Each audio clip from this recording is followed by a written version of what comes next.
Mohan cabinet की बैठक 3 जून 2025 पचमढ़ी में। आज कैबिनेट बैठक, इन प्रस्तावों को मिलेगी मंजूरी। तो साथियों जल्दी से देखें और चैनल पर पहली बार आए हैं तो चैनल को सब्सक्राइब जरूर करें। साथियों आप देख सकते हैं मुख्यमंत्री डॉक्टर मोहन यादव ने पचमढ़ी में मंगलवार को मंत्रिपरिषद की बैठक राजा भूपत सिंह को समर्पित की। उन्होंने पचमढ़ी के विकास और पर्यटन को बढ़ावा देने पर जोर दिया है।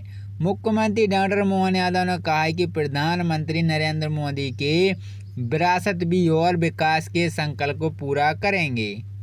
मंत्रिपरिषद की पचमढ़ी में मंगलवार को होने वाली बैठक महान क्रांतिवीर राजा भभूत सिंह के शौर्य बलिदान को समर्पित होगी। यह जानकारी मुख्यमंत्री डॉक्टर मोहन यादव ने दी है। उन्होंने कहा कि प्रधानमंत्री नरेंद्र मोदी के विरासत भी और विकास के भी संकल्प को पूरा करने की उनकी सरकार प्रतिबद्ध है।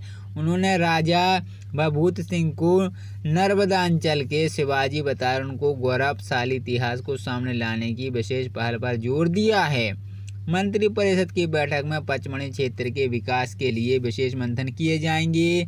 डॉक्टर यादव ने बताया कि विकास के मामले में पहले यहाँ कई तरह की पाबंदियां थी जिन्हें पिछली कैबिनेट में हटाने का कार्य किया था। उन्होंने विश्वास व्यक्त किया है कि पचमढ़ी एक बार फिर अपने प्राकृतिक सौंदर्य के साथ गौरव प्राप्त करेंगे और पर्यटन तथा रोजगार की दृष्टि से एक महत्वपूर्ण केंद्र बनेगा।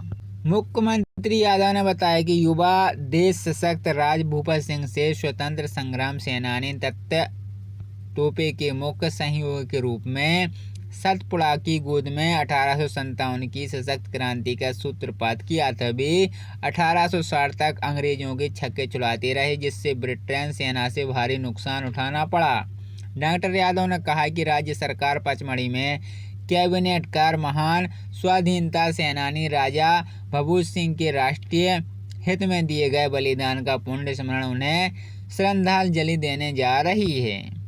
जनजातीय समुदाय से जल जंगल और जमीनों के लिए कुर्बान दी। मुख्यमंत्री डॉक्टर यादव ने इस बात पर जोर दिया है कि मध्य प्रदेश राज्य गठन के बाद 1959 तक पचमढ़ी ग्रीष्मकालीन राजधानी रही और यह भी विधानसभा का सत्र हुआ था। अब उनकी सरकार ने से ऐतिहासिक स्थान पर कैबिनेट करने का निर्णय लिया है। उन्होंने कहा कि पचमढ़ी प्राकृतिक सौंदर्य के साथ स्वतंत्रता के लिए जनजातीय समाज द्वारा दिए गए बलिदान की दृष्टि से भी एक प्रमुख स्थान है। अंग्रेजों ने सशक्त संघर्ष में जनजातीय समुदाय से अपनी जान की बाजी लगाकर न केवल 1857 में बल्कि उनके पूर्ववर्ती काल में भी जल जंगल और जमीन के लिए कुर्बानी दी है। इस गौरवशाली इतिहास को सबसे सामने लाने के लिए राज्य सरकार जनजातीय भाई बहनों के साथ समाज के सभी वर्गों का ध्यान रख रही है। पचमढ़ी का विकास और भविष्य की योजनाएं। मुख्यमंत्री डॉक्टर यादव ने यह भी बताया है कि सरकार प्रदेश के सभी क्षेत्रों में गरीब किसान युवा नारी सशक्तिकरण के लिए कार्य कर रहे हैं। उन्होंने वन क्षेत्र के संरक्षण में जनजातीय समाज के सराहनीय योगदान की सराहना की है। बताया कि प्रदेश की वन संपदा घनों जंगलों में टाइगर सहित वन जीवनों की संख्या लगातार बढ़ रही है। मुख्यमंत्री यादव ने यह भी जानकारी दी है कि पचमढ़ी में कैबिनेट के बाद दूसरे चरण में विधायकों और सांसदों का प्रशिक्षण वर्ग भी आयोजित होगा। यह कदम पार्टी के भीतर समन्वय और विधायकों को सांसदों को सरकार की नीति और योजनाओं को अवगत कराने की दिशा में महत्वपूर्ण माना जा रहा है।